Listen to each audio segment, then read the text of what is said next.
Hi everyone, it's Teacher Andrew and Dave. We are here in the garden in a canoe, and today I would like to read you a story that might be of some interest, especially to those who are not going to school, not going to in-person school anyway. This is called The Year I Didn't Go to School. It's by Giselle Potter. And it's a true story. So these pictures, and the end papers here, are actual pictures that she drew when she was a little kid, not going to school.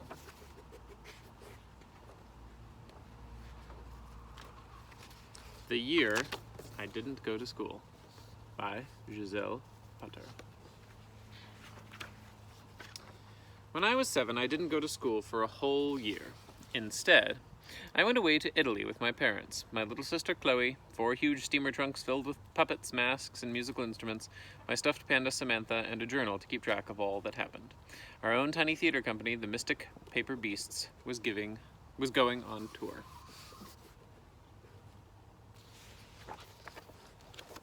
Dave, get in the canoe. Get in the canoe. Get in the canoe. Good boy.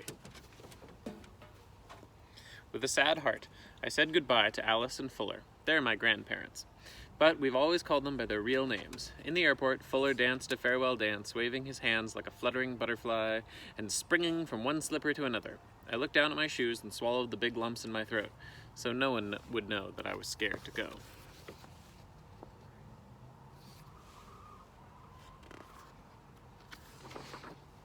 After a long plane ride, we arrived in Italy, the country that's shaped like a boot. Tiny cars filled with big families zoomed every which way. Big men drank coffee from tiny cups, and the air was full of new smells. At a market, Mom brought us fruit, all wrapped in pretty papers. I ate the fruit and saved the wrappers to glue in my journal later. Meanwhile, Dad loaded our trunks onto an old wooden carnival truck he'd bought. We painted the clouds, birds, and the Mystic Paper Beasts on the side of it. At last, we were on our way. Dave, if you want to treat the treats, you gotta sit. Thank you. We did our first show in the middle of the bustling city of Florence. Dad shouted, hear ye, signore, signori, ladies and gentlemen, viene guarapa un spettacolo in la piazza. Come see a play in the piazza, un cerco di maschera, a circus of masks, per tutti la gente, for everyone. He was a stork on stilts, with Chloe on his shoulders, and I followed as a panda beating a drum.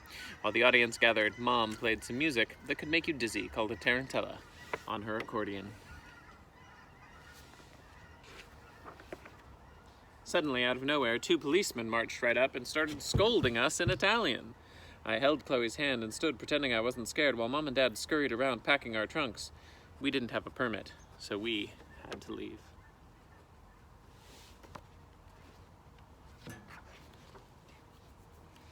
Off we sped in our huge carnival truck, the Italian streets growing narrower and narrower until we were stuck between 2 buildings. As we struggled to get unstuck, the men at a sidewalk cafe peered over their newspapers to watch the show. Why don't they help? I wondered out loud. Just then, 3 nuns dashed towards us, flashing disapproving eyes at the men. Together, everyone shoved and pushed and shoved, while Mom steered our truck free. I wrote in my journal, the truck is on its way. Have you anything to say? Hooray, hooray! The nuns have saved the day. And now we'll do our play. They'll do their play, Dave. That night, like most others, after Chloe and I did our lessons, we slept inside the truck with curtains pulled across the windows and our shoes lined up side by side on the dashboard. We lay on the trunks padded with mattresses, except for Chloe. She was so small she could fit in a pillowcase inside the drawer. In the middle of the night, I woke up and saw a raccoon looking at me, but it was only Chloe.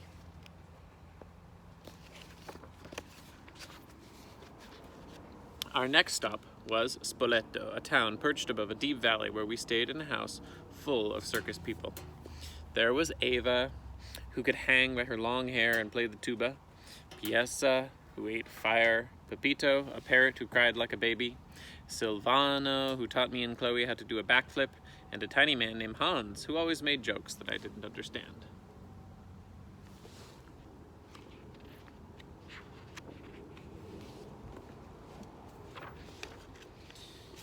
In town was a tiny building that had once been a church, and that's where we performed. My first role was as a bird that introduced my parents' act. I hated to speak in front of crowds, especially in other languages, but I could say anything behind a mask. Il ballo matrimonial di uccelli, I twittered, which means the wedding dance of the birds. On cue, Mom, a white dove in a wedding veil, floated in, playing the whistle and admiring herself in a mirror.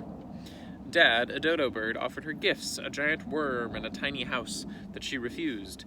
Finally, he offered her the world, which she happily accepted, and they waltzed away. Then Mom swooped back, carrying an enormous golden egg, and pop, out came her 2 baby birds, whistling and fluttering. After every show, Dad would announce, "Now we will pass the hat," and that's when Chloe and I would flutter into the audience with hats to collect money. "Grazie, grazie," we'd chirp over and over. I loved counting the heavy foreign coins with Dad. "Enough for dinner," he'd say, and we'd all head off to eat. The restaurants in Italy had paper tablecloths to draw on, and bread that you could roll up into little balls. I always ate spaghetti with a fried egg on top, while I watched people eating and laughing, their hands swirling in the air just like my grandfather Fuller. On the tablecloth, I made a list of the words I had learned in Italian. Il sono Giselle, I spaghetti con burro, uovo al tegame, uccelli, gelato, scarpe, 2 bambini, ciao, panda. Our next stop was Assisi, a town that looks like a hat on a hill. We ate roasted chestnuts in newspaper cones, and Mom bought me and Chloe each a pair of cowboy boots. They were stiff and smelled smoky. As we marched proudly around the piazza, all the pigeons flew up at our stomping command, and then suddenly I heard, "Yelp, rrr, yip, rrr, yip, and rrr." A dog the color of dirty water had bitten Chloe. I guess she'd been watching her boots too much and stepped right on the dog's tail. Mom wrapped Chloe up in her coat and rocked her, crying away. Chloe had to get a rabies shot in a scary green hospital. No. You'd never do anything like that, would you, Dave? Good boy. One afternoon, while we were having a picnic, Chloe and I found a shiny red purse. I put it over my shoulder and wiggled my hips from side to side like a fancy lady. "Signore, signori, look at my new purse," I shouted, but inside we found a card with Signora Carlotta printed on it and an address.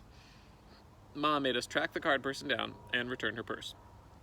Carlotta was so happy that she invited us to a party at her pizza garden. We ate little pizzas with thin crusts until our bellies puffed up, and we watched people dancing under sparkly lights.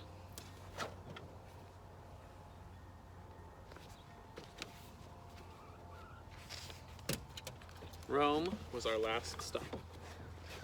Late at night, we performed in an open-air theater in the rain. When it was time for Chloe to be a monkey, "Where's Chloe?" Mom asked. "Dad, where's Chloe?" Dad yelled, his eyes wide. Under the pile of bird masks, peacock feathers, cloth worms, and a wedding dress, I found her asleep in her monkey costume, holding a smashed banana. "Quick, wake up," I whispered, shaking her, and I pushed her on stage where the lights were bright and the audience was a sea of scary black umbrellas. She ran backstage again, sobbing. Mom whispered quick, panicky words to me, and suddenly I was on stage wearing Chloe's tiny monkey mask, upside down, still hot and wet with tears, feeling dizzy and doing somersaults without being able to see. Oh my goodness. But now it was time for the grand finale. Hold on to the edge of your seats, folks. Before your very eyes I will tame 2 fierce, angry lions to be as harmless as sweet little girls, Dad announced as he cracked his whip. And guess who appeared? Chloe, her tears dried, leaped through his hoop and clawed at the air, making tiny roars. And I was right behind. Dad swept us onto his shoulders, and we removed our masks. Ta-da! "Always smile when you bow," I heard Dad's words in my head. Afterwards, a woman with bright lips gave Chloe and me a box of pastries. "You are the smallest, bravest actresses I've ever seen," she gushed. We felt shy and proud at the same time. The night before we went home, I couldn't sleep. I'd gotten used to our big old truck and waking up in my funny bed to see a different place out the window every morning. I would miss smelling new smells and eating gelato. School, so far away, seemed boring and hard. I couldn't wait to see Alice and Fuller, but what if they didn't even recognize me? But there they were, waving as we got off the plane. Fuller took off his hat and danced a funny little greeting dance with tears in his eyes, and Alice hugged me tight. It almost seemed like I had never left, until I looked down at my cowboy boots and thought of all the places they had been.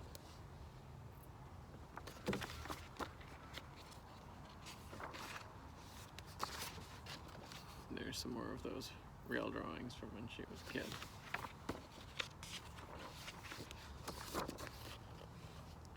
The end. That was the year I didn't go to school.